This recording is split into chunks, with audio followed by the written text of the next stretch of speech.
Hello, welcome guys. Welcome back to Bi Wellness Podcast. I'm Ben. Today we're going to talk about gut. And in the last episode, Marina talked about the foundational health where you focus on water and then your food and then your sleep and recovery. And she mentioned about the gut and how the gut is very important. So today I want to deep dive with you guys how the gut is running the whole show. And I want to tell you something that took me years to fully understand. This organ that is not most responsible, the organ that is most responsible for your mood, your energy, and your immune system, and your skin is not our brain, it's our gut. And I know that sounds backwards. We've been told our whole life that our brain runs the show. The science is now telling us something completely different. And once you understand the gut-brain connection, once you understand what's happening in your digestive system right now, today, you'll never treat your gut the same way again. So this episode, we're going to change how you eat, how you hydrate, and how you think about your mental health. And here's the statistics that stops everyone. Approximately 90% of your body's serotonin, the happy hormone that we need, the neurotransmitters most associated with happiness, mood, stability, and emotional regulation is not producing in our brain. It's actually produced in our gut. That's from the research done by Columbia University, Professor Dr. Michael Gerson, the author of The Second Brain, who explained that scientists were genuinely shocked when they discovered this. The gut produced more serotonin than the brain. Let that sink in. The gut produces more serotonin than the brain. Serotonin, again, is the hormone that we need to feel happy. So when your gut is inflamed, imbalanced, damaged, your brain chemistry is directly impacted. The anxiety you feel, the low mood, the flat emotional state is not be a brain problem. It may be a gut problem, wearing a brain mask. And let's walk through the three most important things to understand about your gut. First, the gut and brain axis. Your gut and brain communicates constantly through what's called the gut and brain axis, a two-way communication network running through a vagus nerve, a nerve that connects the gut and your brain, hormones and neurotransmitters. A review of 26 studies confirmed that imbalance in the gut bacteria can disrupt this communication axis, leading to depression and other psychiatric issues. This is a peer-reviewed science, and this isn't like an alternative medicine anymore. This is in the mainstream science. We've proven it that your gut is heavily related to your mood and how happy you are. So when the gut is healthy, happy, diverse, well-fed, and properly hydrated, it sends calm, regulated signals to the brain. When it's dysbiotic, meaning it's out of balance, that means it's overgrown with bad bacteria and deplete of the good bacteria in your gut, it sends inflammatory signals upstream. Your mood reflects the gut every single day. So, Wellness Queen and listeners, if you have someone around you who's always anxious, who carries depression and have some kind of depression symptoms, look into their gut, really taking care of the gut and see, maybe help them with balancing back the bacteria. So the second thing we need to know about the gut is leaky gut and systematic inflammation. Your gut lining is only one cell thick, so it's super small, one cell. When it's healthy, it acts as a gatekeeper, letting nutrition through and keeping toxins out. But when it's damaged from stress, ultra-processed food, alcohol, antibiotic, and even unfiltered tap water, it becomes permeable, so it's leaking. This is leaky gut. When the gut becomes permeable, bacterial fragments called LPS leaks back into our bloodstream. So your immune system sees them as invaders, bad guys, and mount the inflammatory response. That inflammation doesn't stay in your gut. It flows through.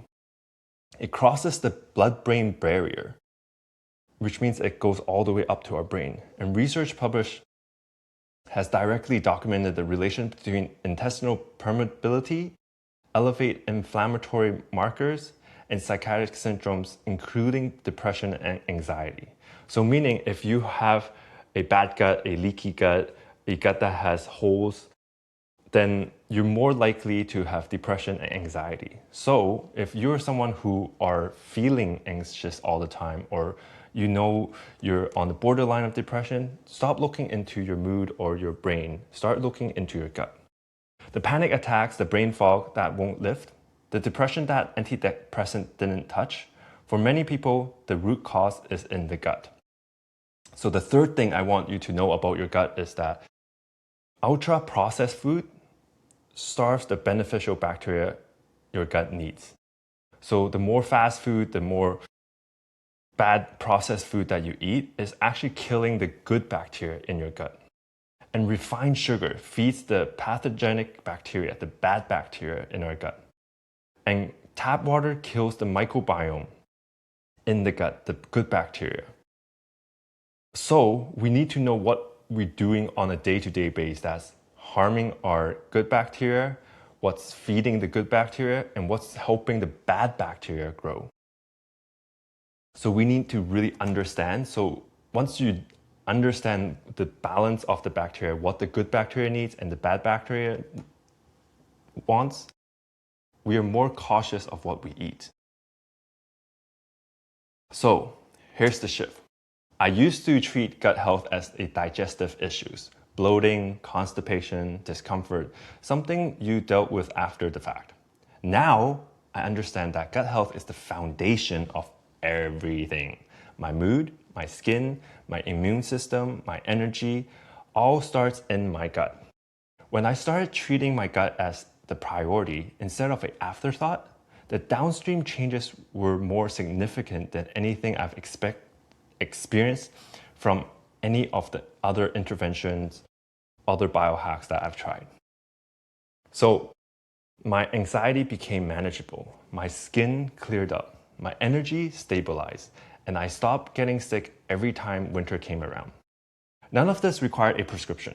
It requires understanding your gut, what it actually needs, and give it that. So, 3 steps to start rebuilding your gut today. Step 1, remove the top gut destroyers, the refined processed sugar, the ultra processed food, the alcohol, and the tap water and unclean water. Even reducing these significantly make a measurable difference to your gut. Step 2, add fermented food. Kimchi, sauerkraut, plain kefir, yogurt, these introducing beneficial bacteria directly into your gut microbiome. So we're introducing the good guys, sending an army down to your whole system to help it. These fermented food. Step 3, hydrate with intention. We mentioned about not just having clean water, not just about having spring or mineral rich water, but hydrogen water helps our gut so much. Go check out the other episodes, we talked about that.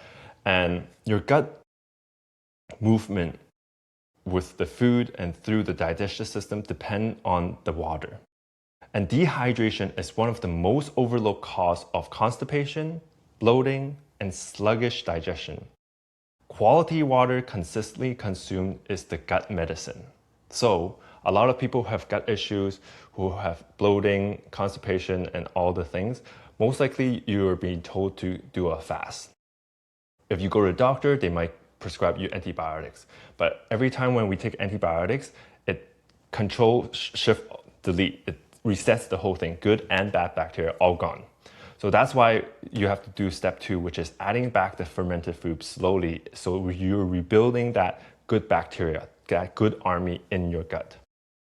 So make sure to do that in order to have a better gut health so that you will get more energy, better sleep, better mood, better immune system. So if that's all you want, look into your gut, and your gut needs fermented food and good water.